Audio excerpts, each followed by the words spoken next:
কবি উৎপল কুমার ধারার কবিতা বাদলা বেলায় রথের মেলায় বৃষ্টি পড়ে টাপুর টুপুর হাজার লোকের ভিড়ে বাজে ঢাকা পুরাপুর রথ চলেছে ধীরে ভিড়ের ঠেলায় যায় বুঝি প্রাণ ভীষণ হুড়োহুড়ি রথের রশি টানছে জোয়ান বাচ্চা বুড়ো বুড়ি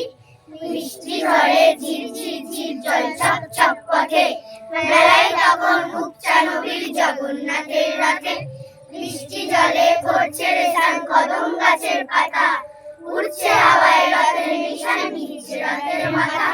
মেলায় নানান গাছের চারা বেচছে গায়ের চাষি রং বাহারি নজর কারা বাজছে কাতার বাঁশি সোলার পাখি মাটির পুতুল হল্লা ঘরের রাজা যাচ্ছে পাওয়া হার চুড়ি দুল গরম পাপড় ভাজা ছোট্ট মেয়ে মশলা মাখা ঝালমুড়ি চায় হাতে জামলি ছোঁয়ার কাঁঠাল পাকা গন্ধ ঢোকে নাকে চমকানি মেঘ বাদলা বেলায় ভয় দেখিয়ে যায় পিছন পথে ভিড়ের ঠেলায় কেউ বা আছাড় খায় এই ধানের বৃষ্টি নামে বাদলা